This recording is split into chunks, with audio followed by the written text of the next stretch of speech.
I'm sure they'll give me great reviews, right? You know, they'll say he was horrible, he was terrible, it was a horrible situation. No, we'll do fine. I've watched some of the people that host. Jimmy Kimmel was horrible.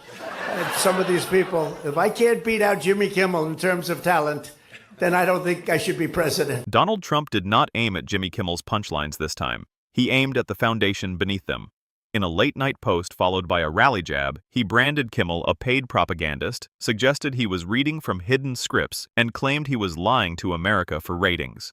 The objective was not to rebut a specific joke or dismantle a particular claim. The objective was to weaken the narrator so the audience would distrust the mirror itself. Kimmel understood the strategy and refused to answer it in the same arena. He did not fire back online or trade insults in real time. He waited for the stage where pacing and proof carry more weight than outrage.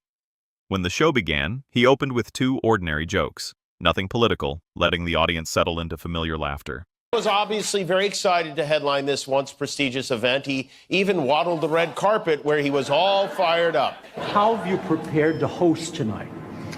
Well, maybe I haven't prepared. Maybe you want to be a little bit loose. If you look at the great hosts, Johnny Carson, Bob Hope, those are the greats. If you look at the not-so-greats like Jimmy Kimmel. Only after the room relaxed did he pivot. He held up a printed screenshot of Trump's accusation and read it slowly, plainly, without mimicry or theatrical exaggeration. The audience laughed, but carefully. The charge was designed to linger. He placed the page on his desk as if submitting evidence and said, "When someone cannot beat the joke, they try to beat the teller." Credibility, he explained, is an easier battlefield than facts because it is simpler to accuse than to correct. Then he posed a direct challenge that shifted the segment from satire to scrutiny. If I am lying, name one specific sentence I have said this week that is false and provide the correct version. Just one. The screen behind him illuminated with a 3-column grid labeled Claim Source Verification. He told viewers he was not asking for belief. He was offering material that could be checked. First claim: nobody watches Kimmel. And why does ABC Fake News keep Jimmy Kimmel, a man with no talent and very poor television ratings, on the air? Why do the TV syndicates put up with it? Also, totally biased coverage. Get the bum off the air. Hi, Mr. President. Thanks for watching us on TV instead of on YouTube. We appreciate that. And I'll tell a montage rolled of Trump referencing him repeatedly, quoting him, reacting to him, posting about him. Each clip carried a timestamp. Under verification appeared a short line, watched enough to respond. The laughter grew sharper. Second claim: Kimmel is paid to lie. He read his on-air disclaimer, reminding viewers he is a comedian who uses publicly available reporting and recorded footage.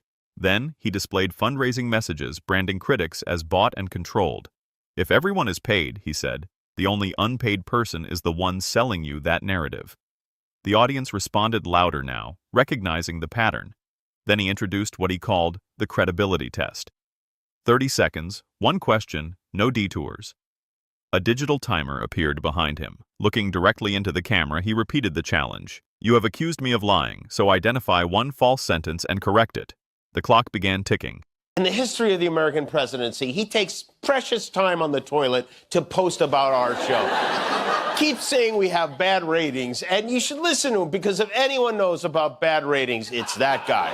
President Trump's approval rating is tanking. Plunging to a new low. A new low, even among Republicans. That's the lowest level of his second term. That is the lowest it's been in his second term. It is at a low of the second term. The lowest of his second term. In the dramatized moment that followed, a call came through and a heated voice launched into familiar complaints about corrupt networks and fake comedy. Kimmel did not interrupt or escalate. He pointed at the timer and calmly repeated the question.